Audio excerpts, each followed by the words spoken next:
welcome to the Park and Recreation Advisory Committee meeting. We do have a full agenda, but we're going to start with a moment of silence and remembering why we are gathered here today to do the work of the community.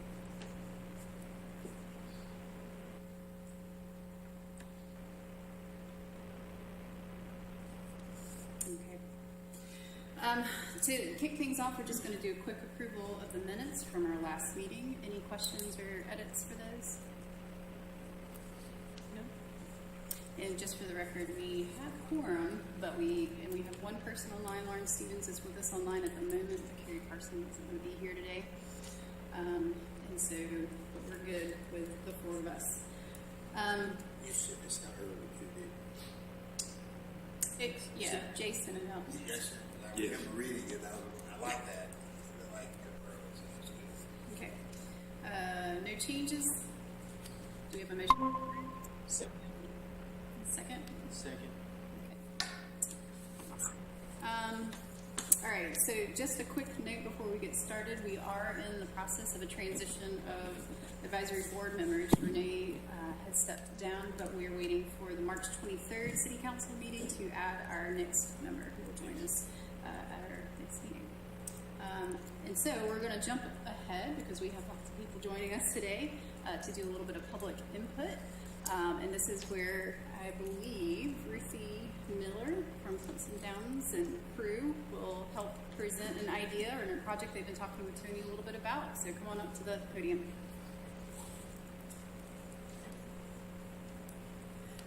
Thank you and good afternoon. We appreciate being allowed this opportunity to present our potential upcoming project to you. We are representing the Clemson Area Retirement Center Foundation this evening, which is a nonprofit started by our residents and community members in 2019. You will find information on the CARC Foundation in your packet, as well as a summary and overview of the project. My name is Ruthie Miller. I'm the Director of Community Outreach at Clemson Downs, and I'll briefly introduce Anna Yelly, our Director of Wellness, and Bailey Dahl, our Assistant Director of Wellness at Clemson Downs, and they'll be speaking later. But I wanted to tell you about an exciting idea and project that we would like to present to you this evening. We are proposing a intergenerational outdoor exercise equipment project to be located in the Earl Anderson Park. Rick, if you don't mind advancing, please. Thank you, sir. This will be, since the funding for this project will hopefully come at no cost to the taxpayers and hopefully be funded through an AARP grant, we are doing, since it is AARP focused, it will be senior focused exercise equipment. And this will be stable with concrete pads and concrete footings. It will be individually driven. It won't be free weights. We'll use your own body weight. So we'll talk more about that. But if we're excited about this, and we have reached out to a company called Outdoor Fitness in Denver, Colorado, and they have modified senior equipment.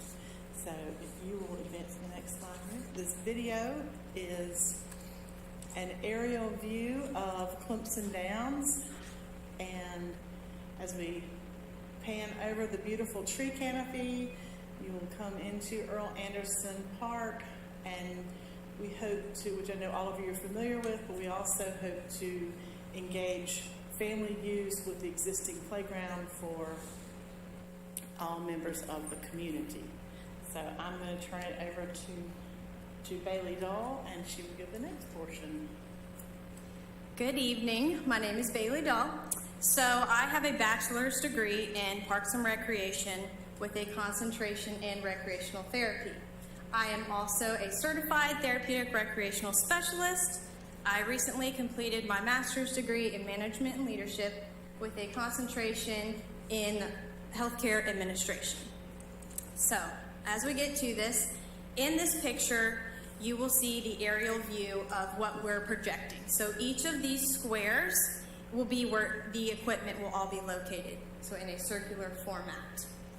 In the pictures, you see some of the equipment we are looking to purchase. These are just some of the examples. Okay, next slide, please. Okay, so possibilities for funding. We are applying for a $50,000 grant through the AARP Community Challenge. So these grants are to make communities more livable for people of all ages. So it aligns really well with the vision that we have for this project. The application is due very soon, March 22nd, and we find out in May, we don't know the exact date, but sometime in May if we are awarded the funding. So we are estimating the project to be implemented and completed in the fall. Should the project be approved, the grant will be the sole funding for this project. Next slide, please. So when we get to programming opportunities, there's three main words we want to focus on here: intergenerational, revitalization, and wellness. So the first one I'll talk about is intergenerational.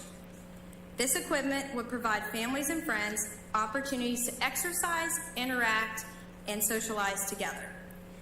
This equipment is geared for all skill levels and ages. This also provides an opportunity for individuals to kindle friendships as well as create exercise groups and opportunities of that sort.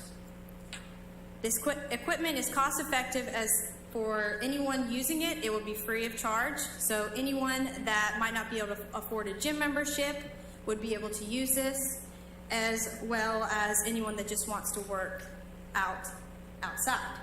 So many opportunities with that. Our next topic, revitalization. So this park, I'm sorry, can you go to the next slide? I want to have this image up. So this park, as you can see, is in the center of three well-established neighborhoods. Clemson Downs, being a senior community, Camelot and Country Walk being a lot of families as well as many aged people. So this outdoor exercise equipment would also draw new visitors to this park, as well as allow more ways for the park to be utilized. There's a great space that can be used in a great way. There is also an existing playground at this park, so this allows kids to play on the playground and adults and family members to work out all at the same time. You can see each other, so it allows multi-use for the whole family. This park can be accessed by foot in many different ways, so this also is an eco-friendly option for people that can just walk there, less people are driving, as well as the wellness perspective as people are walking to the park. You're getting a workout just by walking there. Okay, next slide, please. Our last topic is wellness, which I'm going to turn over to Anna, and she will explain more about that. Hi everyone, thank you for having us tonight. My name is Anayeli Olayo. I am an Anderson graduate with a BS in exercise science. I'm also an exercise physiologist. Our last topic is wellness. So as we all know, regular exercise activity is essential for our health. Outdoor exercising has been proven to have a greater effect on mental and physical well-being. So I'm going to talk about the mental well-being. Studies have shown that sunlight helps your brain produce higher levels of serotonin and endorphins, which are your natural antidepressants. It also reduces your stress levels by lowering cortisol levels, and which results in lower blood pressure. Also, 15 minutes of outdoor sunlight increases vitamin D. Vitamin D plays a big role in protecting bones, muscles, and your heart health. So vitamin D is very important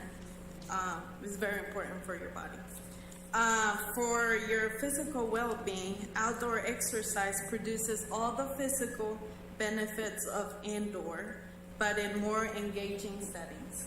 So consider the enjoyment of exercising outside while looking at the blue skies and the changes of seasons. Exercise is as important as your medication. It improves your aerobic capacity, your strength, your flexibility, your balance, and your endurance. As we all know, like without all this stuff, we don't have a great fitness levels. We need all this. Outdoor exercises enables you to work harder because you have to overcome the distinctive challenges. So by working harder, you burn more calories. And lastly, you have access to clean air. Did you know that according to the EPA, indoor air may be more polluted than outdoor air because we're inside? Air doesn't go out. Which brings a good point. When COVID hit, what happened? All the gyms closed down, all indoor activity facilities were forced to shut down, which led outdoor activities the only option or no option at all. People were out buying bicycles, they were buying pools, they were doing things that normally they don't do, like fishing, because that was the only thing we could do. We couldn't go anywhere. We had to stay within our families. Unfortunately, for some people, that wasn't the case. Some people were not able to do anything at all. So it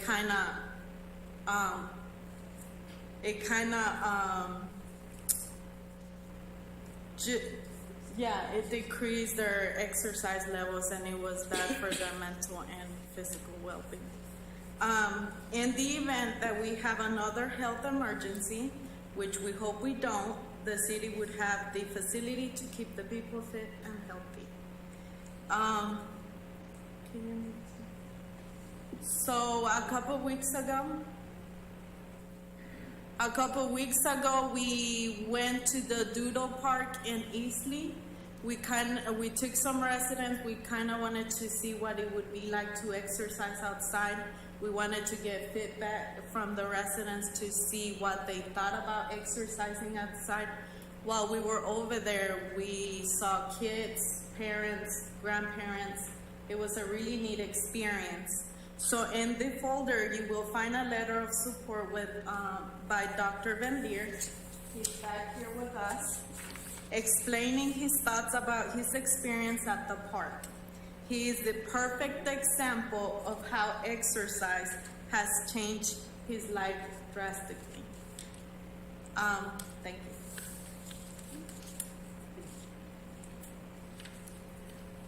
And if you could advance. This is my contact information. My card is also included in the packet, with all of my direct lines as well as email. And then the next.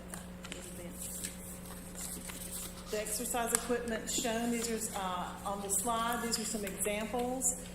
One thing to note, the colors that you see here are not the colors that we are opting for. We want to do a green on green color scheme so that it blends with the natural setting, so it's not off-putting to the residents. They may be overlooking the park. It will be a nice blend into the greenery. Are there any questions?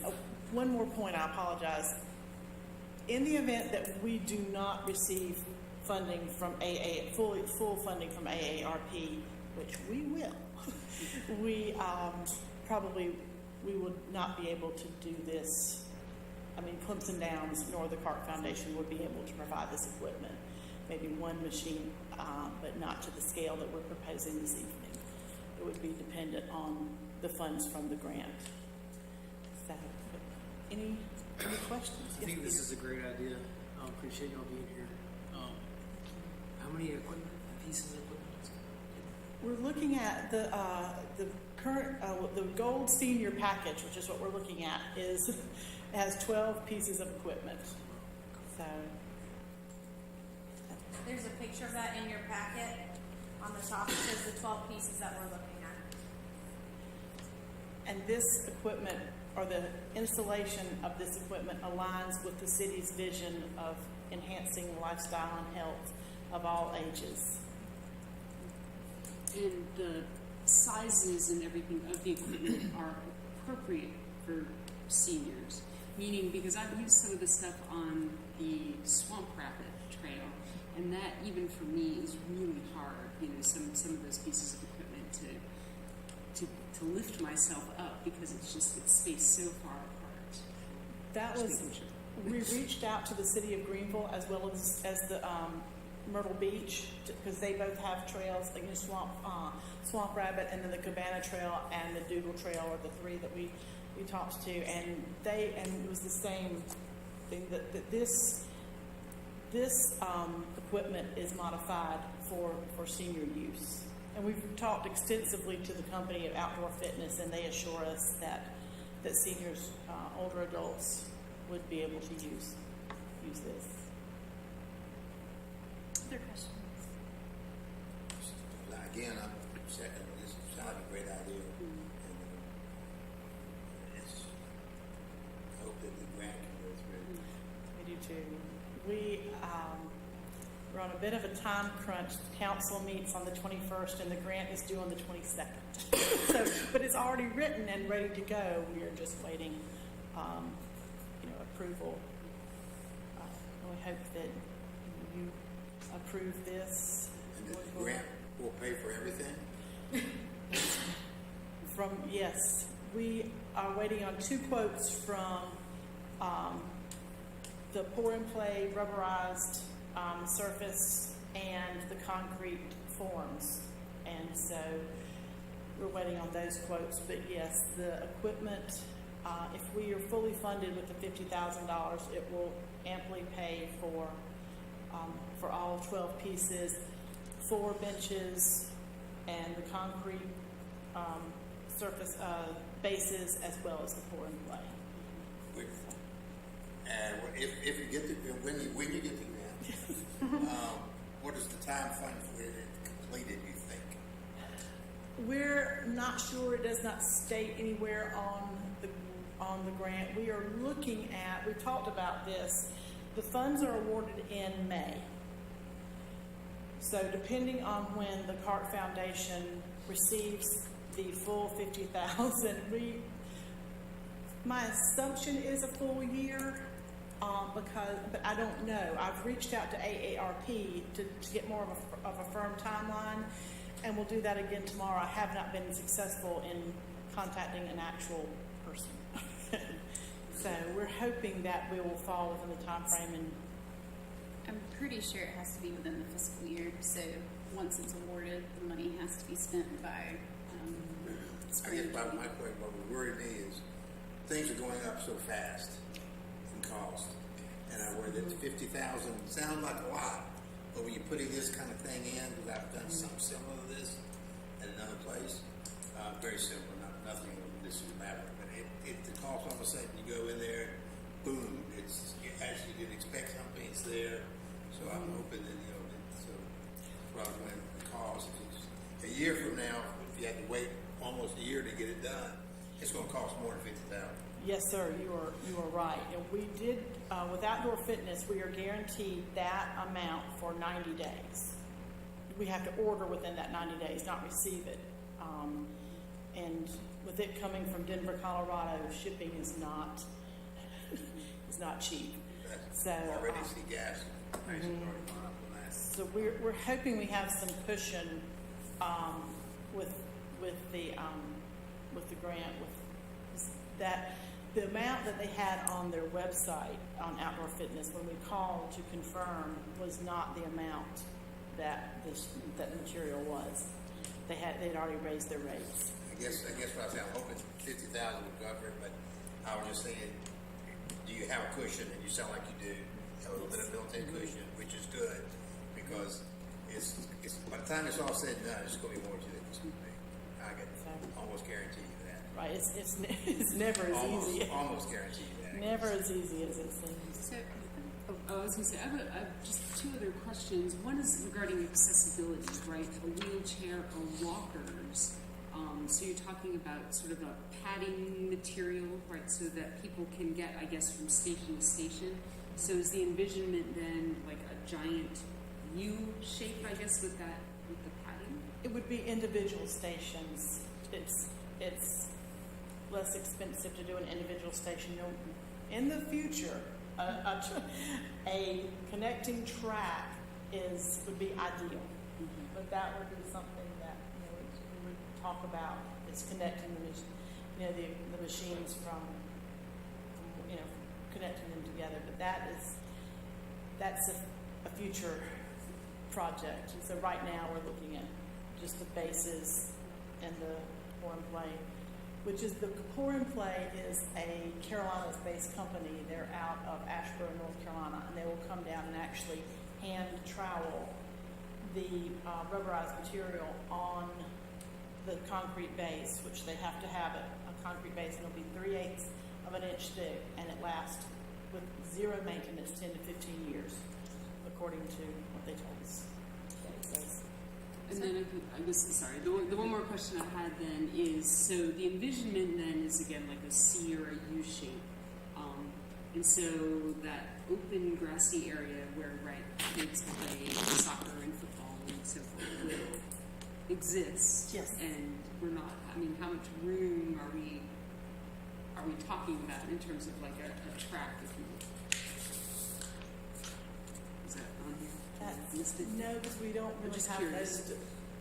We don't have those dimensions yet. Okay. We need to meet with the city planner and the engineer to look at placement where we can actually put them. I mean, I imagine there's enough room. Yes. So it's big. It's a big Yes, space. it's a big space. It's a lot bigger than we thought. It's just a neat space with the walkability for the neighborhoods. And I would say with the placement, and I've got, I think, 3 questions and a couple comments. One is if you are up on that platform where the currently that Frisbee disc golf is, then you do have to think about accessibility up to that platform. But the other side of that placement is it's in full sun.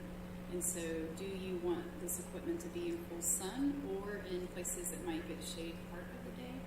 And this actually might be a question for Tony about what's the maintenance on this equipment. So there is an initial cost that will be dealt with. The city's going to have to think about how often this equipment will need to be replaced, and if it's in full sun. Do we have any thoughts on that yet?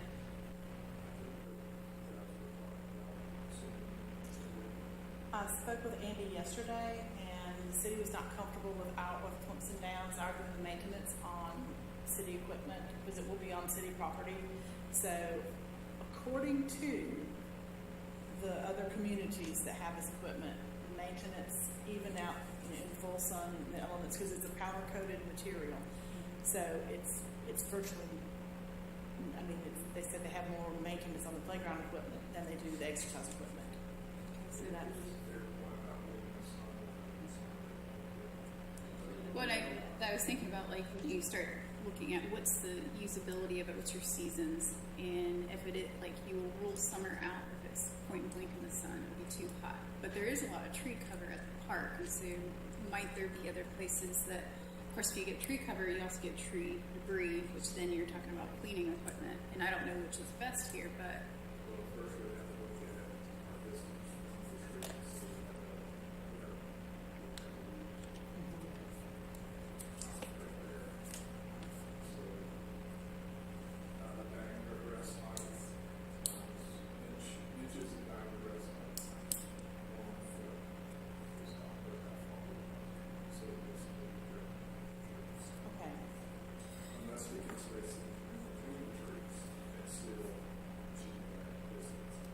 did look at placement. I mean, and when I say, I mean,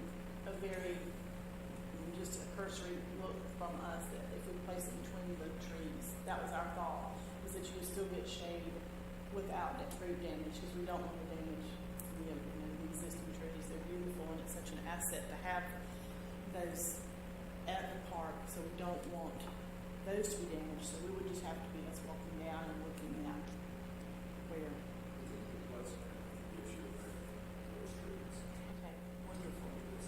And I have the specs for the equipment for each piece. But to go back to the thing that you just brought up, which is who covers the long-term maintenance of this,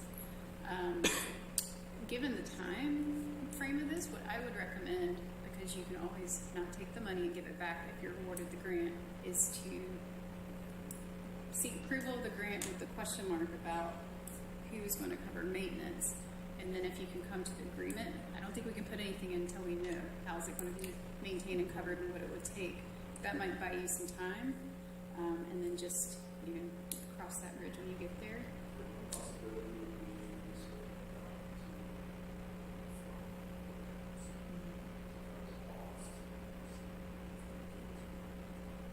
Okay, that is an option for Spirit Endowment. Our Clemson Area Retirement Center Foundation Board Chair is present. Dr. Bill Dowler. Wendy Longo is our Long Range Action Committee Chair, and Ann Schneider is our CART Board Chair, as well as a POA member, as well as serving on the Foundation Board, and used to live in Camelot, so she sort of covers everything. Ann covers it all. Okay, so then figuring out that piece will be important, and part of this too is the recommendation that when you submit the grant, I know it's a really short application, but if you can do attachments of a letter of support from the city, if you can include Tony as a advisor on your project, would also be good to share that partnership between the city, and that would just be that Tony, from your lens, as maintenance of all things considered in the parks, having you involved in that process would be good. Not to throw you in, but I do think we need. Okay. He's in. The other thing with the grant is that, if memory serves me right, they really want the process of the park, of the project to be community driven. And so in the language of your grant itself, you're going to want to talk about who's out there helping install, who's out there having the open house for it, who's out there choosing the colors. And I would really encourage you to describe the community input process, and it doesn't have to be public broadly, but your 3 neighboring communities of the board, describe how you bring community together in the grant. I think that will help support your success there. We don't have any other exercise equipment in parks, outdoor exercise equipment. Okay. So it really does give us a new offering across all of the parks. We're not redundant, and of course you outline now all the things from outdoors, safety, multi-generational use, health and wellness, walkability. It'll eventually connect to the Green Crescent. These are all good things. I'd also include, as just a thought, the letter D, not just the letter of support for having gone to the doodle track, but including that you have taken residence there might also give you a little bit of data in your report. I mean, it's observational, but it's this idea of doing the legwork in your grant that I think will also help. These are excellent points. Thank you. We've cited our relationship with the communities and the city, but being able to support that further only increases our chances. Because at heart, it's a community grant, even if it does come from ARP that has traditionally served an older adult population, but they are interested, particularly in that cross-generational. So then the idea that this is going at a park that traditionally has a playground is actually a really big benefit. You have now turned the park into a place that's not just for youth 3 to 8. You are now giving that another destination amenity, which gives people along that little path there from Clemson Downs that has been well maintained by the community something to go to. So outside of the maintenance, I mean, that would be my one thought of just making sure that you have a plan in place before you get too far, but you can get the money and always turn it around if you can't come to agreement. And so that's what I'm saying, don't let that hold you up, but make sure there's some type of plan for that. That was one of our thoughts, is to go ahead. We don't want this timeline to pass us by and have to wait another year, but to go ahead and apply even if we do have to refund the full amount. And then my last question was whether it's supply chain prices or just the fund doesn't come in at $50,000. My question would be, you talked about going for 12 pieces of equipment. At what point is it not enough? So let's say, you can't do one would look weird. What is that number of pieces of equipment that need to be together to make it the thing that it needs to be. So is that 5? Is that 6? Kind of figure out what is that threshold before it becomes awkward, if that makes sense. They have gold, of course, the package that we've chosen, the gold package. They also have the silver and bronze. So they do have other senior-focused levels. We just wanted to go for the 12 to start with. But they do have silver, which I think has 6 machines, and the bronze has 4.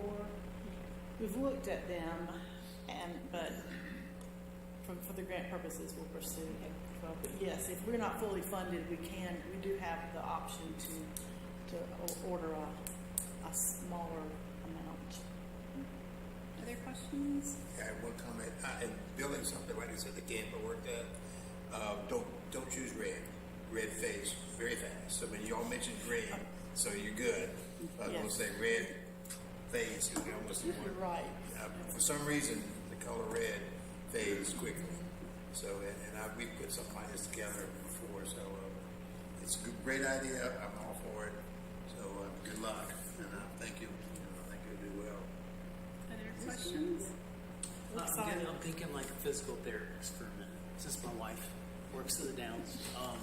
Is this self-explanatory equipment where they couldn't injure themselves, or is there instructions and how to do it right?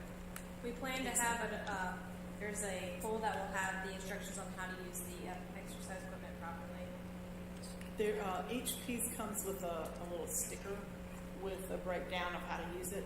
We are also including in our request, they have instructional signs that can be right beside the equipment that goes into a little bit more detail, larger font, and is a standalone sign. So we've included those in the quote for the 12 pieces. And a picture of what muscle is being worked. Other questions or Stevens, can you hear us? I think there's good. Sounds good. All right, so are y'all looking for a vote from us, or what kind of action do you need here? Okay. All right, so all in favor, raise your hand or something. Okay, so that's 5. That's all in favor. Okay, well, good luck. We hope that it goes well, and please keep us posted on the outcome of the grant. Thanks. Awesome. Appreciate y'all. Thank you. Thank you so Thank much. you. We appreciate your time.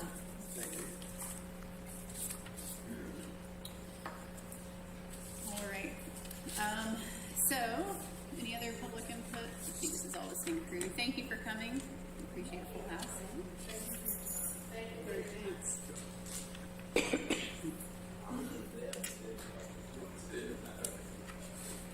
All right. Well, we'll move into department reports, and we'll start with Lindsay. Am I on, Rick? Yes. Okay, good. I printed out a sheet just so it's right there in front of everybody and gives me a guideline to go through. So I listed the 6 events coming up in March and April. So we have Senior Bingo, which is Thursday, Parents Night Out, which is March 26th, our annual garage sale, which is April 2nd. That will be at Nettles Park. We have our 4 picnic in the parks. Again, those are moving to the different parks to showcase our park system. So each picnic in the park is at a different location. Spring break camp will be at the elementary school. We currently have 78 enrolled, which is a little low for us. And we'll talk about camp in a little bit, but that's a little low. We normally about 100 kids, not too far off.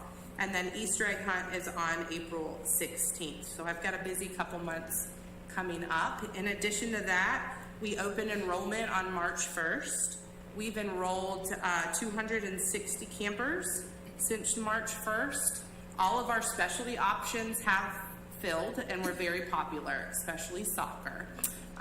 So I think that was a really good call to do that. I've had so many parents thank me for the opportunity to have different activities this summer, and so that always feels wonderful. I get lots of thanks in my job, and I appreciate it, so that's great. We have during day camp, we're averaging about 120 to 160 per week in our day camp, which is low, and I think that's because our kids are now distributed across those specialty camps, so it's kind of allowed us to take some more kids into the day camp system, which is great for the non-residents because they're able to get into camp more now than they would have last summer. And statistically speaking, I think we only have like 2 or 3 kids who were non-residents who got into the specialty camps. So that's unfortunate, but it's just kind of how it worked out. I'm very proud of our new check-in system, so I brought some things to show you. Because the logistics of having transportation with the kids and having to put them on and off buses, plus our new software, which is Tyler Technology, we are using a barcode and ID system for our campers. So every camper has an ID badge like this with a barcode on it, and their different activities listed on the back of their IDs. So when they come in the morning, we will scan their IDs, and it will either give them access or deny them access into whatever camp they've registered to. And so when they get on the buses, they will be scanning out, and it will say access granted to the bus or not. In addition to that, parents are given the same barcode that matches to the child. So during checkout, we'll scan the barcodes for each child and look at the picture of the child on the tablet, and we'll be able to connect the parent to the child. So we're really excited about utilizing that. The parent can also access that information about check-in and check-out on their Tyler thing that they live in, their little Tyler database that we're going to be using for registration. So those records will stay there forever. So my child left Camp Clemson at 12:35 to go to dance. My child left dance at 5:20 when I picked them up. So we're able to track that, which I think is really exciting. And I got to nerd out a little bit and play with all the new technology. So in terms of staffing, that has been very time consuming. In addition to interviewing LITs and getting our LIT, that's another thing I want to brag a little bit about, our Leaders in Training program. We have found a lead who's going to take over that program this summer. She's my current intern. And we have worked with community partners to build that program to be more beneficial to our leaders in training. So the rising 7th through rising 10th graders. And we have a seamstress coming in to teach them how to sew. We've got a technician coming in to show them how to change a tire. We've got our police department's going to come and do, what is that called? Self-defense class for the girls. We're going to do CPR first aid class. We're going to have all kinds of fun things planned for them. So an entire enrichment summer for our leaders in training, which is awesome. And then in terms of regular staffing, we've offered for assistant camp director, offered for a head counselor. We have 8 counselors offered and 4 junior counselors. So we're still in the process of hiring. So that's where we're at. Lots going on. That's fantastic. Questions for Lindsay? Lindsay, you had camp 260 enrolled. Yeah, Is that, so you have 10 weeks, 10 weeks? 6 weeks. 6 weeks? Yep, and that was due to the school district. 6 weeks, so each week is full. We have day camp slots open, but specialty camps are full. Because I think what happened is that the kids who registered for day camp, a lot of them chose specialty camps, which opened up spots in our day camp. The specialty camps are all day too? They are half day. So we went to the half day structure. We register AM and PM. We also saw that a lot of kids who have never come to camp have selected one option or the other. So we've become more accessible, in my opinion. So basically, some kids only come in the morning, and then some come in the afternoon. And I've noticed that the kids who haven't historically come to camp have signed up not for full day. Does that make sense? Yeah, I'm gonna add, so they come, say, kid A comes in the morning. Yes. To day camp. Yes. In the afternoon, they go to a specialty camp? Yes, or day camp. They can stay. Or they can say they can't. Yeah, they can stay. They can stay the whole day. Yeah, the whole day. Yeah. Or they can go to specialty camp in the morning? Yep, and then we bus and them then to day camp. Okay, I got you there. Yeah. Yep. Other questions for Lindsay? And then we also worked with the art center. they can- That doesn't even include them. You said you had some kids that just do the specialty camp, don't come Yep. to day camp? Mhm. Okay. Yep. I'm trying to follow got a lot going on. Yeah, we do. I'm very organized, so. You need a computer to keep up with that. Yes, yes. You know, it sounds like me. Yeah, and some of the kids, and another trend I noticed is some of the kids who aged out of day camp are taking advantage of some of the specialty camps. So we got them back. So they stopped going to day camp. They're a little too cool, you know, but they really like soccer or rugby for the older kids, and they've taken advantage of those camps. So overall, you're not quite full, but you feel good. I feel good. Yes. And having actually registered Kennedy for one of the half days recently, one of the things I noticed, you mentioned the art, but the art wasn't in that same registration. So the art is going to be, is a separate registration system. Do you know how that's going? Yeah, well, I don't know exactly how that's going with Joan. We did have that conversation, and it was too difficult because we're in the middle of a fiscal year to divide that right now. So next year, hopefully, it'll be all in one system because she's moving towards Tyler also. But I think her enrollment is doing good. She's going to send me a list of who's coming, but I don't have that data. I'm sorry. No, I was just wondering about that. I mean, it sounds awesome. Other questions? Now, I guess the one quick thing. So you've got all the specialty camps. Does this, minus maybe the art camp, but does this have all the specialty camps you were envisioning? So I thought No. I remember like a phased-in process. Yes. So this is our first summer of the smaller ones. So what I want to offer is a culinary, a science, and outdoor recreation. So add on top of that. So do you envision that those specialty camps completely taking away from the day camp? No, just because the special camps have such low enrollment. So there's 12 to 24 kids who attend those camps. And one thing we did add just because of ease is we had the music teacher reached out to me that she wanted to offer guitar lessons through camp. And so we did just little pullouts from camp. So they're enrolled in day camp and they leave for 45 minutes to take a guitar lesson. So we added that in as well. And so as we start thinking about, one, I want to feel out how transportation feels, to have them leave and come back, how I feel about safety, how we do with this record keeping. And then if we need to go different locations for those specialty camps, we can do that, or we can host them within the school. So I'm trying to just feel out what it's going to feel like. But I would like to offer more options. And if our day camp gets smaller, I don't ever envision us less than 100. But that would mean we would need less counselors in day camp, which may not be a bad thing. You know. I think you'll probably learn a lot this year about where people go. I mean, you're already making observations based on registration, so probably by the end of this, you'll have some really distinct thoughts on Right. on how what that demand might be in future years for what they put out. Yeah. But we are so very fortunate that we can do this. You know, there's not a lot of places who have transportation, so I'm excited. So jumping forward, of the events that you've got listed here, and I know you sent an email about the enrichment skills for the LIT, but what do you Yes. need volunteers for? The Easter egg hunt, we actually partner with the church, so I think we're good there. Spring break camp, I think we'll be okay. We are working with PRTM on those. Picnic in the park, I've got some interns. The garage sale would be great if someone could help. It's really the morning time. I just need 1 or 2 volunteers who could help me move tables and help people park. Where's that? It's at Nettles Park, April 2nd. So I get there at 6:30 a.m. Well, 6:30. And then we help park until about 7:30, 8. And then normally the volunteer can go home. It's really just getting those tables to people. And then bingo, I think we do okay with my interns. So. Y'all just wait until the holidays. There'll be lots of opportunities. All right, well, that's great. Anything else for Lindsay?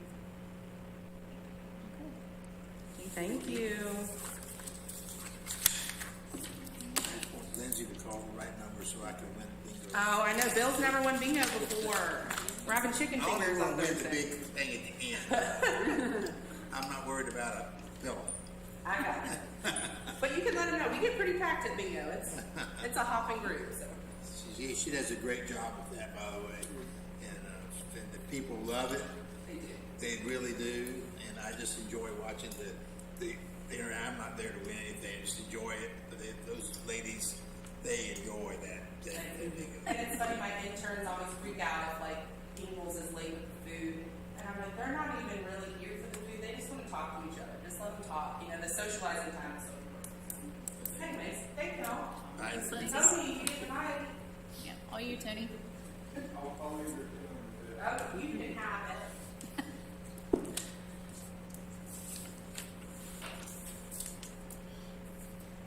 I want to tell you, I saw Tony definitely does hands-on work. I was driving down the street, and he's out there for saw cutting trees along this under that bridge, looking around. You know. Did you take pictures? I didn't have a chance. I almost stepped out in front of me, though. I tell you what, not really. But he was up there with this chainsaw thing, cutting limbs off a tree. But he's actually out there working. He's doing hands-on. Thanks, Bill. I appreciate that. Validated. Okay, Tony, what you got? All right, start with a 12-mile update. The automatic gate went into action April 1st. We've had a few issues with the Ethernet connection and the gate timing, but for the most part, it's operating as it should. The Ethernet actually controls the code part of the gate and the debit credit part of the gate. If the Ethernet goes down, you can still do cash. But we found that we just simply unplug it and wiggle the wires, and it works fine. In the future, we're looking at hit it a couple of times, but we're looking at putting fiber out there so that we'll have a more solid connection. Shouldn't have any of those problems. And also looking at doing some cameras for the gatehouse, the beach, and the landing. That's coming up this year. Christie's been busy issuing the passcodes. The majority of those codes have been America's Beautiful Senior and America's Beautiful Military pass holders, which the city honors. All that they have to do is get in touch with Christie and give her a couple of days to set that up, fill out the application. She can set that up and have them a code within a couple of days. And right now she's averaging about 25% paid codes and passes and about 75% America's Beautiful. We ordered 140 tons of sand for the beach. It was delivered last week. The crew has been grading and redirecting some eroding areas. They added gravel to the beach entrance and spread the sand on the beach and playgrounds. Our 12-mile guy, Patrick, has been inventorying the grills and their condition. He is replacing 8 grills and is working on repainting the other 44. So we should have those ready to go for April 1st when we open. I also talked to Public Works today, and they're scheduling painting the parking lot lines, which will be great. Got a pump track update. The pump track is nearing its final stage of construction. So far, Dan Crosby with Metricon has donated and delivered 132 tons of crusher run and recycled gravel for the asphalt base. This is a tremendous donation for this amenity. Last week's rain set them back some, but Velo Solutions crew is out there, and they are great. They're working hard, having fun. You can hear them whooping and hollering across the field. I mean, these guys are really into what they're doing. They ride these things, they design them. It's just kind of fun to go out there and see them work. They're really into what they're doing. It's kind of cool to have a contractor like that. Oh, I was out there yesterday and today, actually. It's true, isn't it? Yeah, it's looking good. Hope for the rain wash it away. Yeah. Stormwater level spreader has been completed by Brian Frazier, and it's functioning really well so far. The Shanklin Sam's sidewalk project, we had a North Clemson sidewalk pre-construction meeting on March the 9th, and we're scheduled to start the project for reconstructing the North Clemson sidewalk part of that within a month, and then they will move on to the additional sidewalk through Shanklin Sam's for the ADA compliance. The tree canopy mapping update. We're starting early to mid-May for Workshop 1. We'll review the draft of tree canopy and discuss canopy goals, decide on the geographies for the mapping. Mid to late June, Workshop 2 will review the final land cover and review the analysis, review tree budget calendar, and discuss canopy goals. July, we will receive the final map package with all of the GIS data, and then in August, we should receive the final tree canopy brochure, and we can start our planting Our community garden renewals have almost completed. We have filled 20 of our 21 plots so far, and we have 5 new gardeners this year. So a little bit of turnover there. Sedgefield Wildflower Project.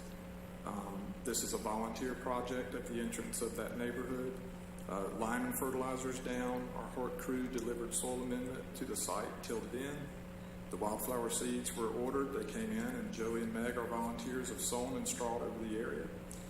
Next, we will mulch the path, fence the flower patch, and start installing the split rail fence. So we're almost halfway complete on this project, and then it'll just be the volunteers maintaining that. That's at the public garden. This is at the entrance to Sedgefield Community. The city had bought this piece of property to install some stormwater mitigation. And, Is that big mount, that ditch that y'all been working on? People have been working on forever, it seems like. yes, sir. Yes, sir. It seems like this variation of the stormwater mitigation is the most effective, and so now we're just trying to do something purposeful with the green space instead of just mowing the grass. It looks good right now. We see it all the time. So. Yeah. Bradford Pear Bounty is this Saturday, March 19th. This is hosted by the City of Clemson. It's sponsored by Clemson University Extension and the South Carolina Forestry Commission. The city actually purchases the trees for this event using our Canopy requirement fund. If developments cannot fulfill their Canopy requirement in a planned development, they will pay a fee, and that goes into a fund that we can use to replant trees throughout the city. So we use that fund to pay for the trees for some of these events. The exchange will be, citizens can exchange up to 5 removed Bradford pear trees for 5 native trees. All they have to do is take a selfie of the downed Bradford pear in bloom and sign up and bring that, and we'll give them their trees. And right now we're at 219 folks registered for the event out of 300, so well on our way to filling it up. And lastly, on February the 21st, the Friends of the Green Crescent Trail group, along with members of the Clemson Rotary Club, picked up 323.9 pounds of trash in Abernathy Park along the shoreline, and this was a pretty good haul. It's a dump truck full of trash, but it seemed to be a little bit less than they had last year, which was good. So a lot of our volunteer events out there are having an impact on keeping that shoreline clean. Was that on the 21st? Yes, sir. That was on Monday, wasn't it? Yes. Guys, because I saw it on my calendar, but I said, this can't be right. I didn't, because that's on Saturday. Yeah, it was a holiday. Kids were at school. Yeah. It was a holiday. Kids asked me something. I didn't know what it was. Presidents. Right. Because I would usually would come, but for some reason I would look at something else. It was a good one. We have another project, Abernathy Invasive Privet Pool.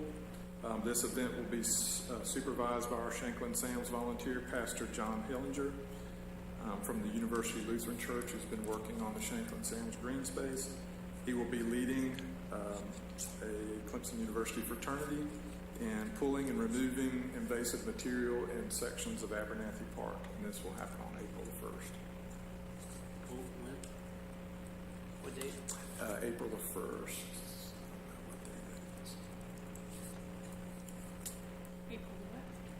April the 1st.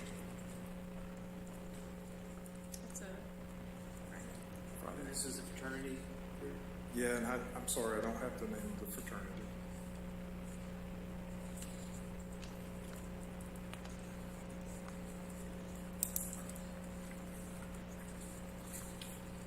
all right. Thanks, guys. Questions for Tony?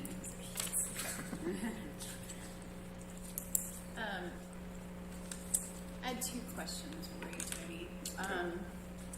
The one is cameras in 12 Mile. Do we have cameras in other parks? We do not. So this will be a first for putting cameras up. And do y'all have an idea of? I mean, is it just for the like if someone breaks in, you have camera footage, and this is like cloud storage type system? Yes, and IT can answer this a little bit better. I'm kind of hearing this information secondhand from Public Works, but I do know that our IT individual, Lowell Arwood, has been out there and is ordering the equipment and will be installing it. The gatehouse will be to monitor the gate. There's actually a game cam out there right now just to monitor any damage and activity around the gate, and then monitoring landing activity because there have been some smash and grab burglaries in that area and some of the other parking lots, and then monitoring the beach as well. So those are the premise for the cameras or the issues that have. When the Corps ran that, they charged to get in too, didn't they? Yes, this has always been a charge, a pay to use park, for lack of a better term, but it's been on the honor system, goodwill system, and there was an Iron Ranger, that's what they call it, beside the gatehouse, and you would go up to the speed bump, put your money in, put it in an envelope, put the money in, and you would get a ticket and put it on your dashboard. Yeah. So so that people are used to in the past. Did it go for a while with no pay there though? When the city took over, yes, we made it a free park until we installed the gate. Yeah. With the gate. One thing that worries me is that, just like I said, vandals coming in, all of a sudden this used to be free, and all of a sudden there's a gate there now. People, Yeah, we'll see. When April 1st hits and we open the beach and we start getting more and more folks out there, we'll, I'm sure, experience different kind of activities and attitudes about the gate. But so far, so good. We really haven't received that many complaints. Patrick has done a tremendous job standing there the first couple of days and just helping people with the gate. The timing issue, first the gate only stayed open 12 seconds. So you had to get your ticket, and as soon as you received your ticket, you needed to move through the gate, and that just wasn't enough time. It was the default setting. So Ron Stewart from Public Works got in there and figured out how to set it. So now you have 20, 25 seconds, which is plenty of time. And we also asked Public Works to remove that speed bump because we noticed when folks were going over the speed bump, the boats were bouncing, and it was just really wasn't a useful thing anymore right there. So we left the one going out so it slows you down and lets you activate the gate to leave. So just a few little adjustments. The Ethernet thing and the codes, it's just kind of a work in progress, but so far so good. From what I saw this summer, it was busy out there. Any anticipation whether it be less this summer with the gate, or you don't have any feel for that really? The usage of the entrance of the park is already less because what we notice, folks that just come in to go and park and sit are turning around, and once they saw the gate, they were like, oh, I can't just go in there and sit and park and whatever anymore. So yes, the usage, drive-through usage, or sort of that kind of usage will be less. But the actual beach landing, the landing really hasn't slowed down at all. We've had some pretty good numbers out there over the past couple of weeks since the gate's been installed. So we'll have to see how the summer goes. I imagine it will be a little less, but some of that may be good. Yes. Yeah. From what I can see out there, that won't be necessarily a bad thing. Right. Necessarily be a bad thing. You'll at least have to pay to have shenanigans out there. But it was always, we haven't changed the rates, right? So it's the same that it was 2 years ago.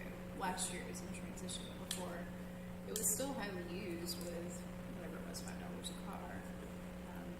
So I can't imagine unless people now are considering it to a year of free, which was nice, but if I understand it correctly, this park still needs to pay for itself, and so that is why we have pay to use park now. Yes. Yeah, we needed a little bit more of a guarantee than the honor system. Not to insult anybody, but sometimes that wasn't used.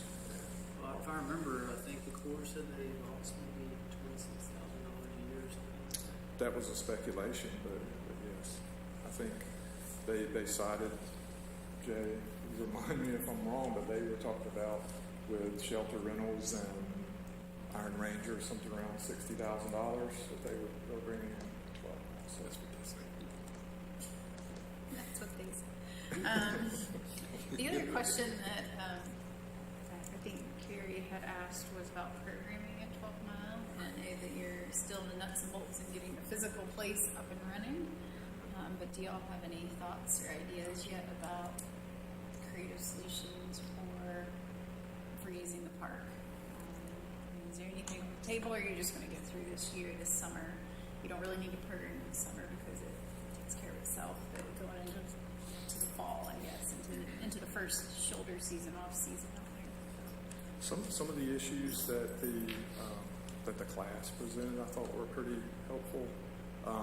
One of the glaring things to us is that we only have one working ADA parking space, and before we start really programming the park and having some inclusivity in what we program, we probably need to address some of those issues first. Just that infrastructure kind of thing. But I mean, there's so many things that could happen out there.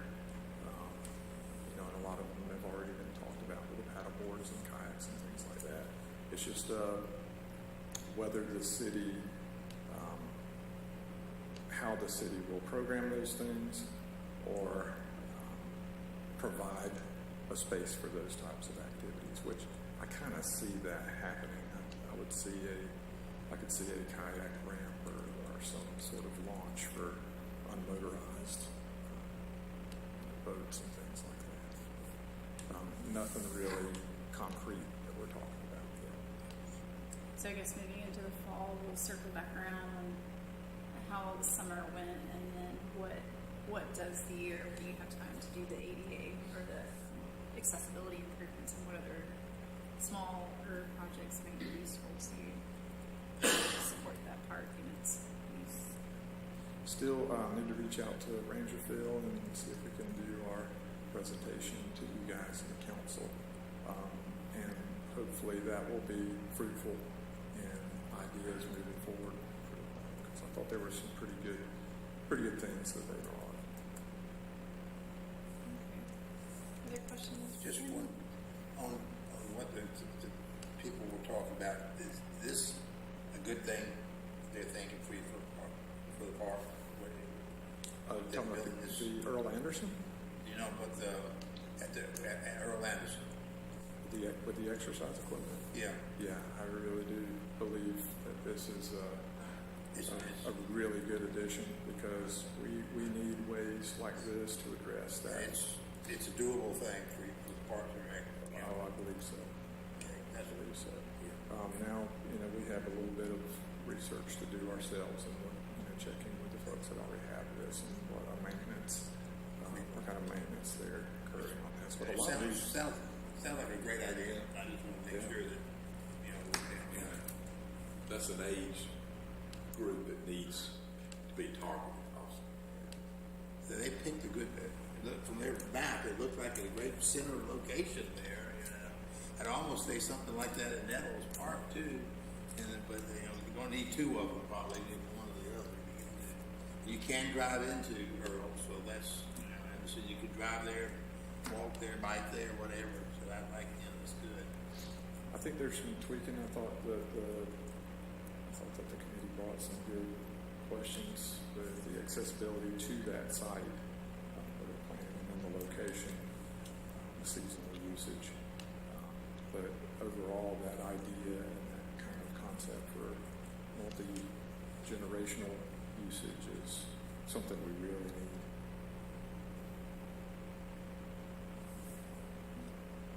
All right, thank you, Jimmy. Okay, I'm there. I'll talk first. Where Shannon, he's out at soccer emails at athletics. We just wound up our basketball. 2 weeks ago, he had, as we said earlier, 514 youth playing. we had an adult church basketball league and increased from 8 teams to 10 teams this year. We wound up our tournament last week, and we had Clemson Presbyterian to repeat as the champions in the tournament. So they won twice. We had a city tournament.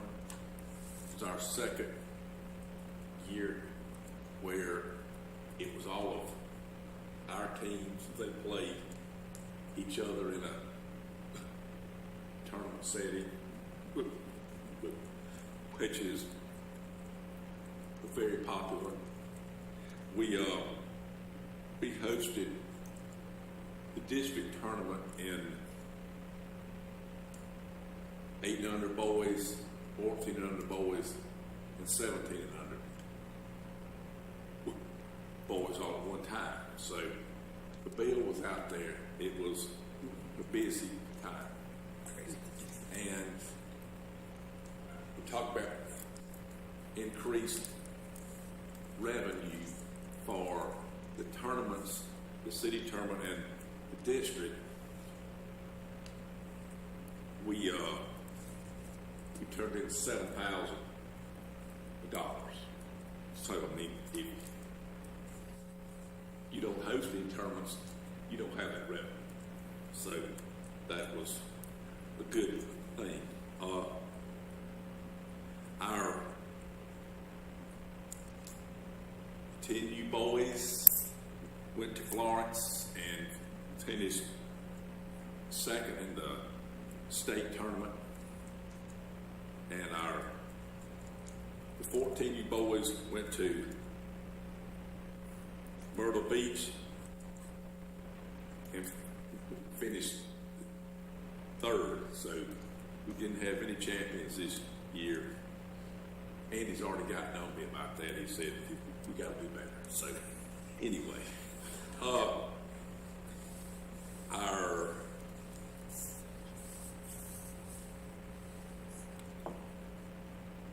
spring sports, I had some numbers for, we began games last night in volleyball, and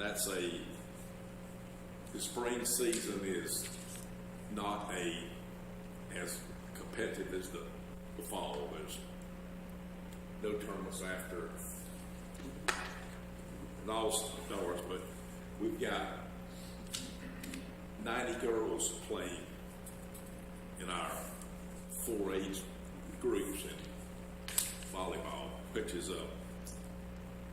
close to what we had last year. We had our other, the spring soccer, which we're having evals tonight. This is only our third spring having it.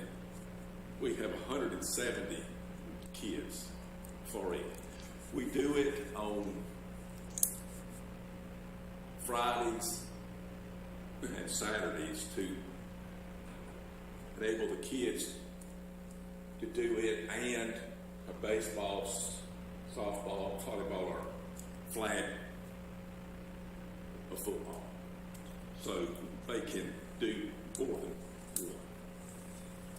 We had 148 in it last year, so that's an increase of 22 kids.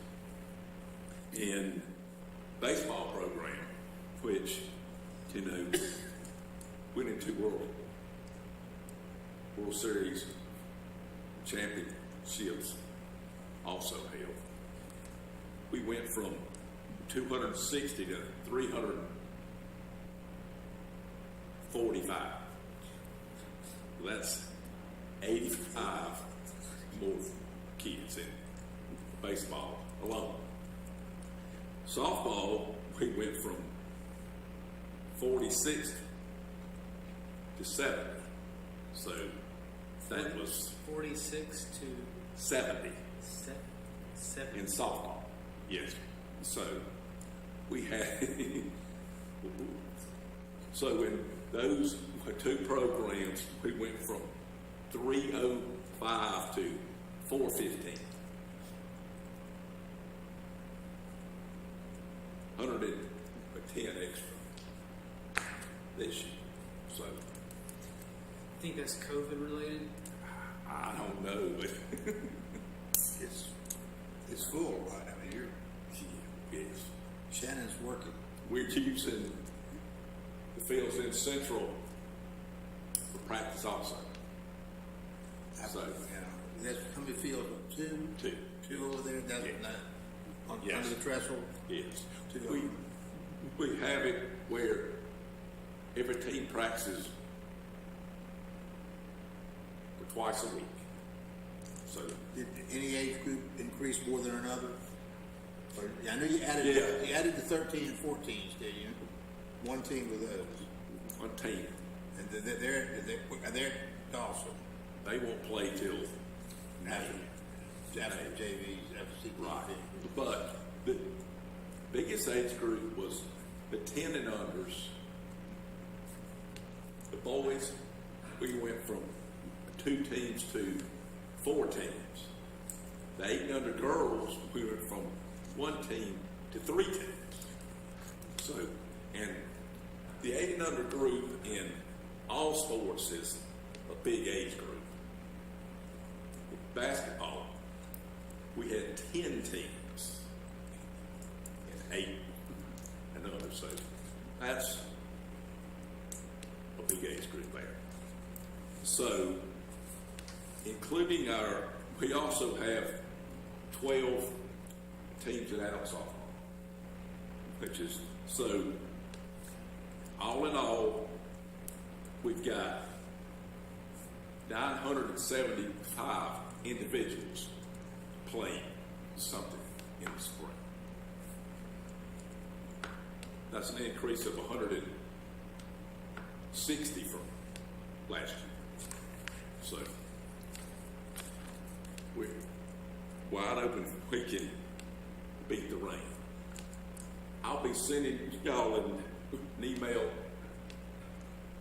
the next couple of days. Our opening day for baseball, softball will be on Saturday, March the 26th at Nettles. We introduce all of our team, take pictures, and we play little mini games. So that's Saturday. Y'all will get an invitation. Do you have a time on that yet, Dave? Sir, Is it start at a certain time? 10 o'clock. I guess 10 o'clock. Yeah, yes, 10 o'clock. We also have the new bathrooms that will go at Dawson Park. We had a pre-bid site meeting last week. The bids are in the queues are due Thursday of this week. So they'll be working on that project this summer. Those will include a septic tank because there's no sewer on that side of the road.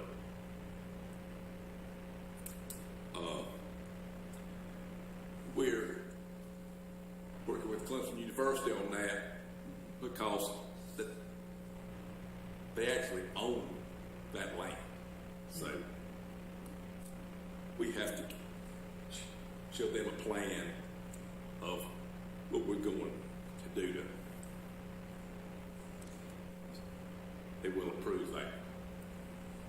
After we get that project going, Andy Blondo wants to replace 2 docks at Abernathy. They're wooden docks. They're not in great shape, so we're going to bid out replacing them with aluminum docks. But they should hope last a long time. So we're working with Core on that and the Hartwell Lake Association on that also. So those are the 2 big projects upcoming. I guess this is a good time to say it, but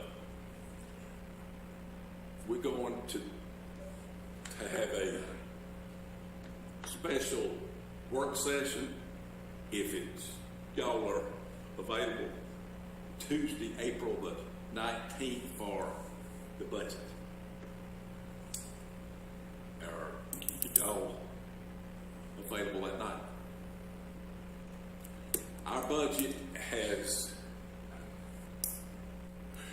really changed. They have made us do it a lot more detailed. So I will get it to y'all a week ahead of that meeting to look over. And this will be a, work session that evening. We'll go over it, and if you have any questions, concerns.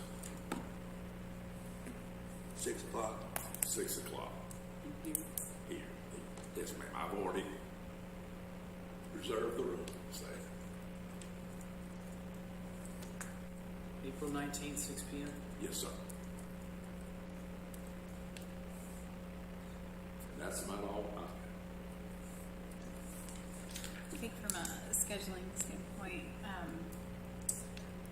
so definitely we can put that on our schedule, but the new member that we'll have on this committee from March 23rd, I was wondering, outside of this budget meeting, the next time we get together as a committee is not until May, and we may want to, one board or otherwise, get that individual up to speed. And I was wondering if we could do something in April, and not necessarily the same time we do the budget, but whether it's a visit to some of the facilities, whether it's just 1 or 2 or all, I don't know, but this will be the first time we've had another new member since you joined. Sure. Yeah. So anyways, I was just thinking about how we can get them up to speed so they don't just hit a budget wall and be like, oh my goodness, what did I sign up for? Because this budget. We could definitely do a park tour. Yeah. Just help them know what they're looking at. What they're looking at, maybe if any of us can go to, just to get up to speed on some of the issues we've talked about over the last few years. I think they'll come up naturally if we do that tour. So, yeah, if there's a good day that works for you, once we have that person. Okay. Yeah, because that's what you did for me last year. You and I drove around an hour or 2 some afternoon. Yeah. Sure. Yeah, that's a good idea to have a member or 2 from Orientation. Yeah. Let's talk about that, too. Yeah, I'd be happy to Okay. join that. If we can Yeah. schedule it. I had one actually quick question on the athletics, the adult leagues. So those are always church league only. Is there any plan to expand that to folks that maybe aren't affiliated with Well, the the church? church,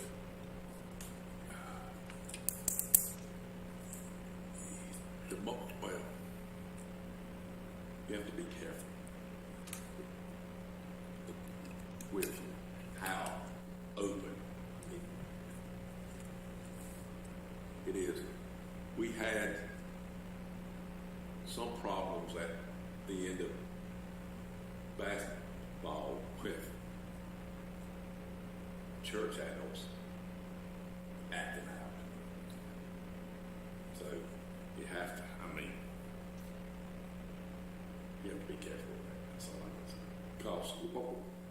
like in softball, the league in the fall is an open league. We have half the number of teams that we have versus the church league. So I mean, that helps draw the people. I feel like in the South, it's been a fixture of getting kind of young adults to participate. It's always been organized around the church.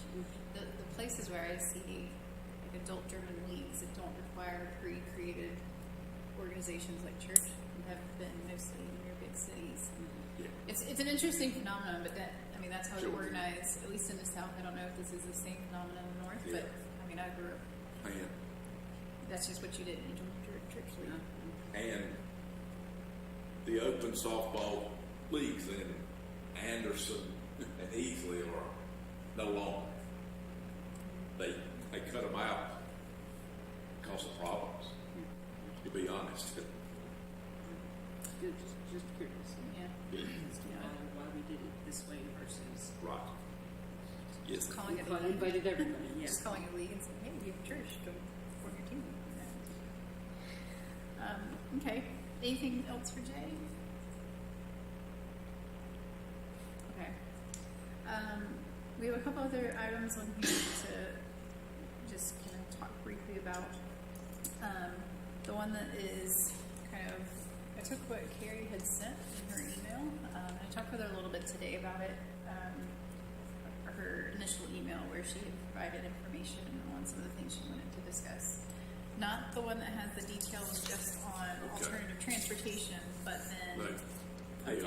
It's And so, in talking with her and kind of hearing kind of the background context, and I think it's come up in some other meetings too, there was more of a conversation about what I think are wrapped around two questions about what are the policies and what do we want the policies around vendors and private services within parks, and then what is the process if we do want to start thinking about third-party contracting out of services? Because those are the questions that come up whether you're when you're talking about someone officially offering services at 12 Mile for paddle sports, but that same conversation also affects an individual potentially doing a individual private tennis lesson on the tennis courts. And so there's this really kind of gray area that probably hasn't been an issue in the past so much, but it very well could be. But it could also be an opportunity in thinking about how if you are all programmed out, which you are, going that privatized route, third-party contractors is a way to say get someone out there quickly, but you got to have policy structure in place to do that and to do it in a way that works fairly and consistently. So some of this came after he came and visited us about doing 12. What were the possibilities out of 12 Mile? And then I think there was some conversation where Carrie had emailed about what does it take to become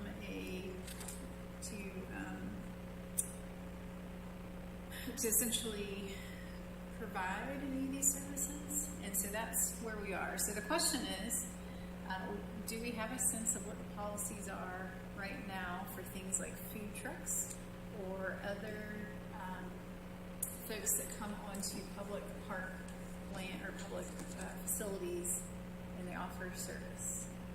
Do we have any? Do we have any of those? Well, as you know, in this email between Carrie and Andy, he sort of answers her question about, having a franchise to. So there's an officially, because there are concessions, so to pull this apart a little bit, there's literally a concession stand at Nettles, right? Right. Baseball field. Yes. And so do you have a vendor that y'all use to fill that concession We stand? do. You fill it? In-house. Okay. Yes, ma'am. So do we have a precedent where we've ever done any No. private concessions? Is there any desire to? Not really. We don't want to commercialize our parks. And that's the slippery slope. Once you say, Correct. hey, Right. you can offer this Yeah. private lesson. There are, there are some communities that do contract out concessions, but you know, in ours, it's all either drinks or packaged foods. Once you get to, hot dogs and hamburgers, there's all these DHEC regulations, that you have to follow. So we've always we do it in-house. I just know that when I got the email from Kerry about this possibility, y'all probably get the same email about her. My get back to her, I said, I think potentially it might have some merit, but Jay, Tony, and Andy would be able to help us with the yes or no's of some of that. Whether it's what the city allows them to do, and how much y'all want to do, and like Jay said, you don't want to commercialize the parks, which so I said a lot. I guess depends on first how far Jay and them want to go with it, and then whether that's legal to the city to go with it. Right. And if it's not legal to go with the city, but we really want it, do we in turn ask the city to consider some changes? So that's where I was, in my communication with Kerry about what we were doing. I mean, I can see where, I don't think, only place I can see that might base some merit right now would be 12 Mile, maybe food trucks out there. If a food truck set up out there for people, and as long as we get kickback from it, some kind of thing. But again, I don't know first question, how far does Parks and Rec want to go with it? And two, is it legal to the city to allow that to happen? And I would add, the issue why it's coming up too is because literally we just approved a plan at Nettles Park that included food truck stations. And so we have said no food trucks. Also, we are spending money to put food truck outlets in, essentially. But I think the other side of that, outside of the food trucks, is that if you are going to do all the things that Nettles had, right, and you have an adventure course, that's probably you won't be able to have a full-time person to run that. You're probably going to contract that service out. As your services expand, including 12 Mile, you're going to have to come to the question of, do we need it, do we want it, and how are we going to do it, right? And so yes, there is a principle of figuring out what degree you want, but I think you have to address it now, because things like Brandon Cruz, who can ask a very specific question about being able to offer services out there, not as City of Clemson, but as Brandon Cruz Incorporated, whatever that was. So then you have to talk about, you can hire someone that represents the city to do a service. You can also then discuss, do you want to allow someone to do a transaction of business with a business license out there at the boat ramp? But that's where that messiness gets involved with, can someone offer an individual swim lesson at the Central Rec Center and make a Venmo transaction? You don't want to not allow that. But if you have people putting pressure on certain resources because it's there now, Brandon Cruz, plus then you have 3 other people that come out and see the opportunity to be an outfitter at that boat access, then you have to figure out, well, how do you deal with the pressure of too much that actually take away from just public use? So this enlivens the issue, and so we're getting ahead of then 2 problems, and that is, what is the policy clearly stated, so next time Brandon Cruz or someone like that comes and says, hey, can I do this? We can say, here would be the process that you could go through or not. And then we also need to be able to communicate if we are going to be open to this. We need to figure out what is that policy framework to do it. So, what do you want? Well, it seems like a food truck, a paddleboard event, and renting paddleboards on a daily basis are 3 different things. They are. So you really need to figure out what's the vision of the Parks and Rec, and does it fit in? Well, and I would also say take the paddle event out, because the paddle event itself posed different issues for different reasons, which included, was it a city event run by a third-party contractor that would represent the city, or because the city might even fund part of it, which is problematic because then you have to think about quality assurances and things of that nature. Whatever he does would represent the city. Or how did someone get to make a ton of money out there on a private event, and where does that stop if we don't charge them? And the other issue with that, having the events at 12 Mile, is we are already issuing passes to people who are paying for an annual access. So if we do have events out there, then there's the option of setting aside the beach and the landing, which is the two major amenities out there.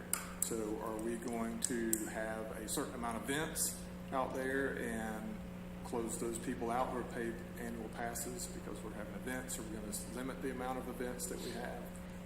Has there been complaining for that swim event when you shut it down? Not yet. But I don't know how many people are aware of it. I see this the swim event that you had last night. The park closed for that, right? Mm-hmm. So it wasn't just a piece of the park being used as the Right, for the but there whole was thing. no See, I wasn't here for that, I pay don't think. gate at that time. There wasn't a gate. It wasn't a gate either. Right. Yeah.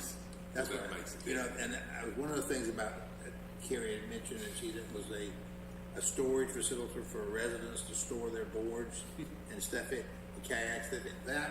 That's a whole other Not our land. That's Not our because that's theft, that's fire, that's all kinds of stuff happening potentially to that. So that would be low on the total pole if even made above ground. I see where it's needed maybe by some residents would like to have that, so they want to carry that board back and forth with them. But that's I'm kind of worried about that. What would happen with that?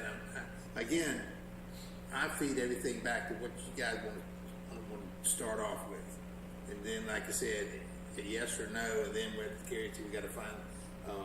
Lauren said we got to find what the city allows. Don't you agree that you on that? Well, they are the city, and so there is a precedent out there that you can, in fact, have contracted services in different spaces. Other cities do it often. It's just whether you want it. To Jay's principle point, it goes back to what kind of commercialized activity do you want, because it does set tone and tenor for a lot of things. And there are also differences in creating public events through a third-party contractor and private events that close off to everyone. So when you do public events open to everyone, that's fine. But all that, if they aren't programming it and someone else is, it's still under the city's name, and then all the same liability and brand imaging goes right back. So we can't just say, oh, you can have an event, just keep it open to the public. That won't necessarily be good either. And those, the policies and that would come from, the business licensing and A&D and from what the ordinances have. So the question, I think, right now becomes, when you kind of pull back the 3 or 4 issues here, you can take kind of some simple situations. If someone is a food truck and they want to park at 12 Mile, what is the thing we say to them right now? And then what is it that you want to say? Do you want to allow food trucks? So the ice cream truck pulls through. Ice cream trucks work because they're mobile and they never stop, and so they don't have to have that permit for the location. But would a food truck do well at 12 Mile in the summer? Absolutely. Do you want to allow it? Yeah.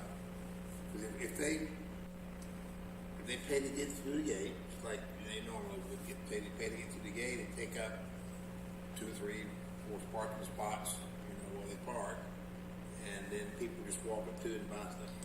Well, It seems like to me that's not necessarily a bad thing, as long as somehow Parks and Rec City gets kickback from that somehow. It could be a business license, of course. Well, it's not just a business license, it would have to be something about, Insurance. Yeah. and insurance, it's the site-specific. Yeah, it's more than just, yeah. This would be a contracted business, and would probably have to be something that would be put out in RFQ and have folks bid on it, and then you would have a winning bidder if our policy allowed for it. Yeah, That you would could probably be the way that it would go, because you can't just say everybody with a food truck come in, and you can't just say we choose this particular one to come in. Well, yeah, I mean, it could be a random food truck driving by and say, oh, I want to go park in there, and so that definitely not. You'd have to somehow set it all up and be planned. There's this whole liability thing. There is a Especially whole with food contract. trucks. Yeah. Because if Are there that many food trucks? somebody gets food poisoning or gotta have, Yeah. You know, and I think too, like, should we, we're not gonna figure this out. no, No, so, no. but it's Maybe. definitely stuff we have to think about, and you're right, especially with metals and that big outdoor event space, thinking about, having whatever, a craft festival, right? Right. Or whatever you're gonna have out there, and you know that's coming, right? Should metals park that's going, we should do this sooner than later. Yeah, I don't know if we need another work session to figure this out. Well- Because I know the legalities, and you gotta do all these things, but at the same time, to create things at our parks to where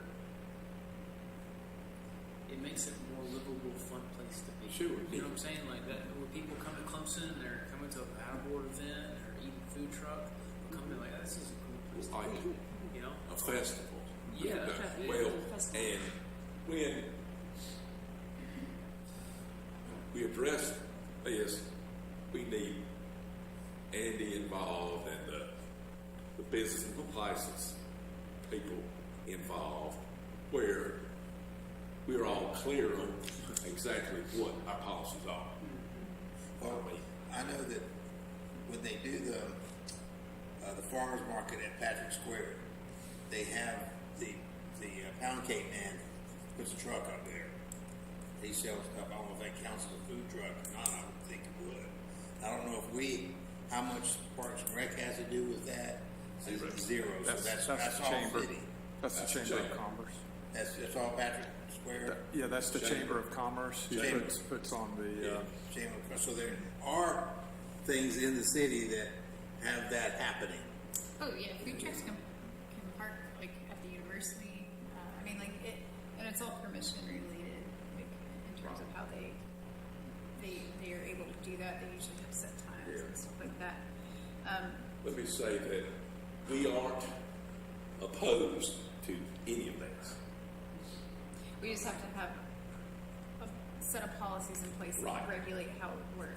And to Peter's point, I mean, this is how, like, right now you stay away from concessions because DHEC gets involved with hamburgers and hot dogs. But if you did provide more on a, on a day that you have a ton of games out at Mills and you are able to get a food Sure. truck there or two, awesome.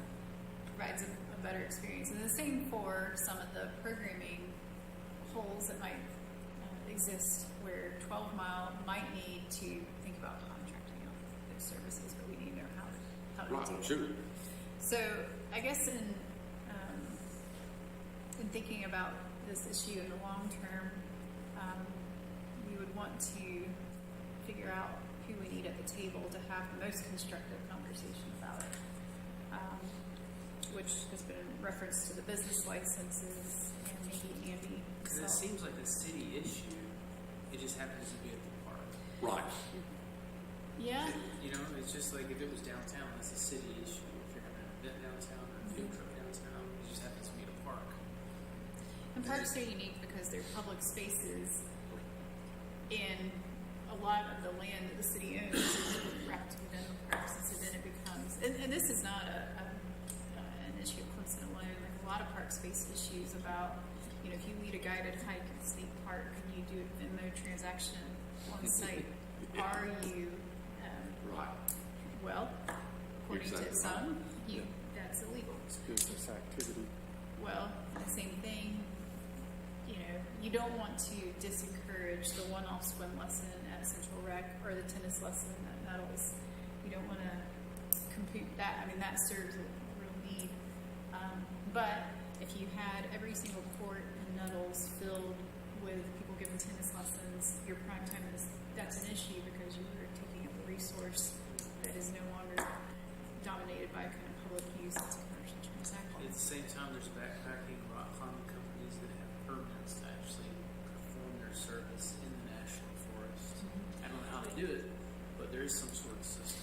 Well, and that gets to a good point that if you start if you create the system, you can ensure they have the insurance and the whatever they need to do business correctly. Yeah, someone definitely at the table would be the USACE because this is federal property. Now, in our lease, we are able to, operate this park, as we see fit to a certain extent, but they did have in their rules, Article 36, that they did not allow this sort of business activity on that property. So just for particularly 12 Mile, it would be good to see what we are able to do.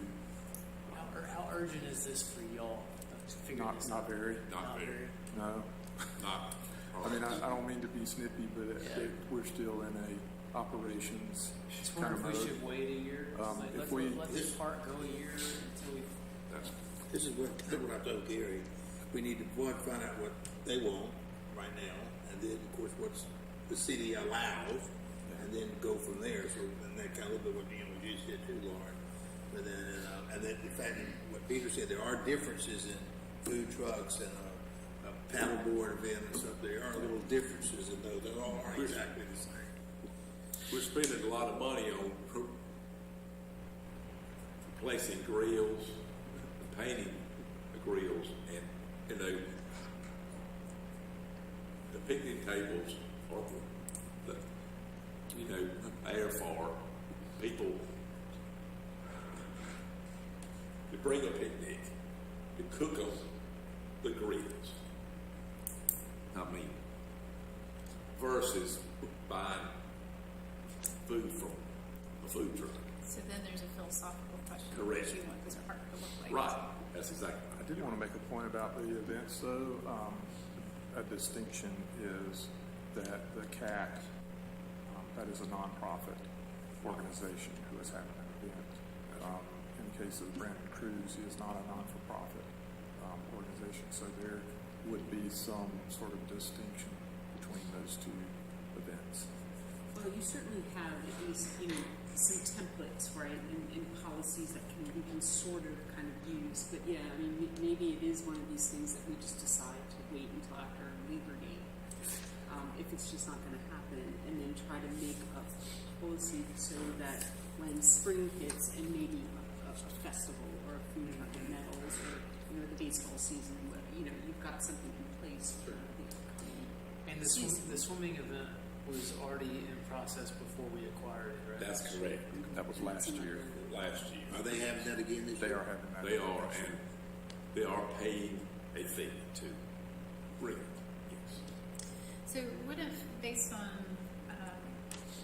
kind of the idea of needing to wait a little bit, but also what was said earlier about reassessing where 12 Mile is after the peak season, that is summer. What if we revisit this conversation and just kind of repeat the future of 12 Mile from a programming standpoint at either the September or November meeting where we can assess kind of what happened and go from there. And at that point, maybe we can have a bigger discussion about this idea of whether or not you want to consider different types of policies around vendors or contracted services. This may be a good subject for the upcoming master plan too, just to get some public input. Just if this is what the public wants, then we can get council input and make it part of a sort of whole park system thing instead of maybe just pinpointing 12 Mile. Because we were talking, one of our first conversations out there was what direction do we want to go, and my fear is if we start piecemealing ideas, then we go in a direction and get distracted. Yeah. Yeah, I agree. Does the city or will the city have an events person at some point, or do we? Lindsay, Well, for like, Lindsay Newton. Lindsay well, Newton. oh, Lindsay is the events person. Yes. Okay. Gotcha.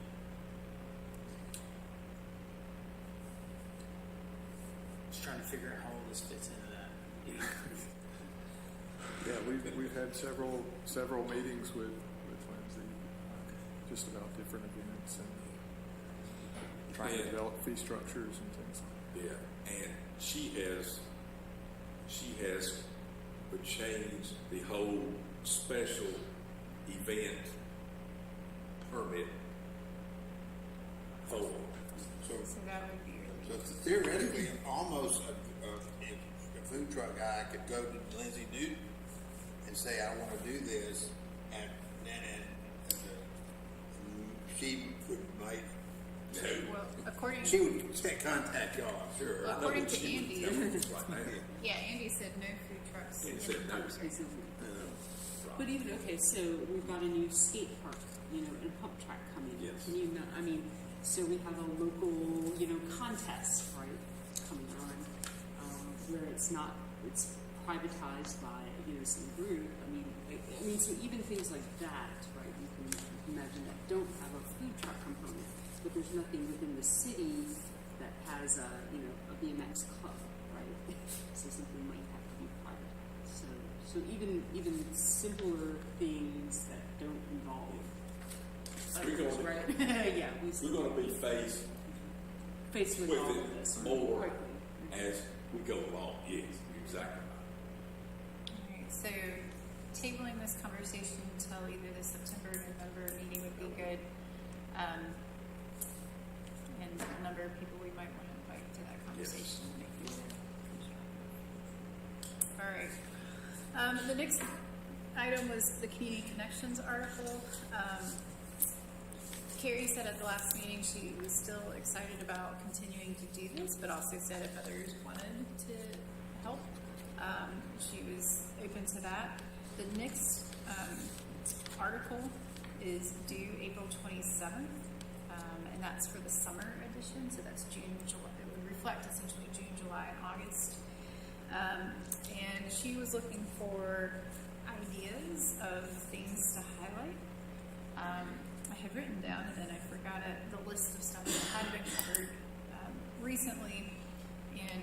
But what I can say is that it had turned into, by the most recent edition, something that came along about a park highlight, so a location, and then a highlight of someone in the department. So I think the last issue was Christy and is it Mountain View? I think it was Mountain View. I don't even remember. But that's been generally the format. And what ideas do y'all have for, essentially, we have 4 issues across the year of what might be included. So the spring is done, but the summer, fall, and winter. I would do the pump track. That's It's an easy. So what I was thinking was thinking about the ones that need to be at what point should the pump track be highlighted? Would it be, do we know when it will be complete? In a couple of weeks. A couple weeks, so it could be a good summer Yes. highlight then. Yeah, it would get the word out Yeah. about it. The other one I was thinking about in the same facet was 12 Mile. Have we actually put anything in the community connection article yet about it being like the gate operational, what the fees are, or anything like that? We could do both. It's not but like a 12 Mile update, maybe a little bit lesser, but then highlight, like include a picture of the pump track. And then I was thinking from a department highlight, like a person. Lindsay, of course, is in her high time in the summer with all the programs and camp-related stuff. I was thinking Lindsay maybe. We don't see her unless we go to camp Yeah. sometime. And then similarly, I was looking at fall. I feel like fall is full of athletics. Jay, we haven't done you yet, but you would be a good person to highlight at that point. Or Shannon, I mean, these will go on for some Sure. time, so. Sure. I would like to, I mean, Jay, myself, Lindsay, we do get a lot of FaceTime. It would be nice to, just an idea, it would be nice to highlight some of the folks who are, get their picture or any articles or anything, and they're doing the day-to-day. It'd just be nice to say something about those folks. And just to kind of get to know who is actually going out there in the parks and green spaces or whatever. Do you have some names you want to throw out? Billy Jenkins, Tommy Corber, David Taylor, Craig Houck, Craig Stoddard. So you have enough names that now you need to send me an email. Got But a yeah, lot, I mean, I a lot think- of folks that and I don't want to push into what you guys are want to do for the article, but I just thought it'd be nice to say something about people who nobody knows. Yeah. They may see them, but they don't know who they are. Just give them they have a story and they have a name. They Give have a us a great list contribution. of folks, and then any sort of background contacts you can give, and then we can reach out to them and put something together. So anyways, I guess outside of the upcoming, which is due on the 27th, doing the 12-mile brief update, but then the Clemson pump track, because it will be complete. Is there someone that works with Lindsay that might be good to highlight with her? I mean, she's got lots of interns. She has her intern, Summer Feisty. So maybe it could be like a group, like here's the camp staff and include more. Yeah, and I don't want to take away from what highlight on that. No. I think that's a great idea. I mean, I think this is all rolling ideas. And then for fall and winter, we can continue to think about what that might be, but Shannon and a Nettles update might be good at that. Because I don't know if we ever really announced any of what was forthcoming out after the plan. I don't think we ever. So I don't know. So that's something to keep in mind, but I'll pass those notes back to Carrie. And if she's willing to write it, then let her do that. But if she needs support, I'm sure she will. Volunteer recruitment. You heard from Lindsay earlier about the garage sale volunteers, specifically in the morning to help with the tables. And then earlier she had emailed about the enrichment skills for the LIT. But otherwise, she seemed pretty good at the moment. Upcoming events, this is the other one from Carrie for the alternative transportation event. Yeah, thanks for emailing about. Yeah. So you've got this. This is sooner than later, and I think her big note was on the Nettles Park Trail Trek, which I think Tony was going to lead on April 3rd. But the whole week is dedicated to walkability and just it's Green Crescent Trail is certainly a force behind this, but it's to promote pedestrian and bicycle-friendly life for that week. I think they're still working on a lot of details with this, but if you can make that Sunday, April 3rd trail trek, that was the one that she was particularly interested in having us attend, which could be a good date for the orientation with that person. It wouldn't be all the parks, but it would be a time where we might all be together, or some of us might be together. They I don't can know. see the new property. Yeah. So maybe if once we have the name of that person too, that could be a specific invite to them to get them out there. That's a great idea. All right. So in terms of action steps moving forward, then our next meeting is May 17th, but as you've heard, working session on April 19th at 6 p.m. here for the budget specifically. The Sunday, April 3rd would be a good day to come out and meet our new committee member and look at the new property, hang out with Tony. And then the other date forthcoming was March 26th at Nettles for the opening day of Yes, ma'am. baseball season. Yes, ma'am. What was the date for the, you said something about the new member? So if we are able to make it to the Nettles Park Trail Trek, Tony is leading it, but we could invite the new member. I don't know if they can make it, but it would be a good opportunity to see the trails too. I mean, I think I haven't been out there since you toured us around way back. When's our next meeting? Not the April one, that's the next one. May 17th.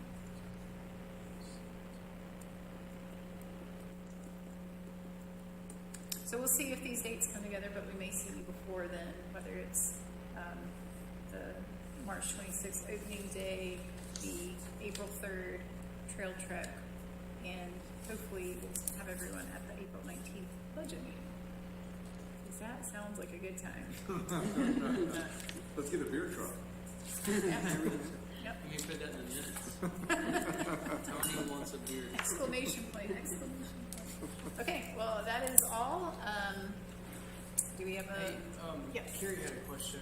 Is the Nettles, is the City of Clemson Parks Master Plan, is that in the works, or is that going to be a part of the work in the budget for? We are hearing that it is in the budget for this coming year, this coming fiscal year. Okay. That's exciting. Yes.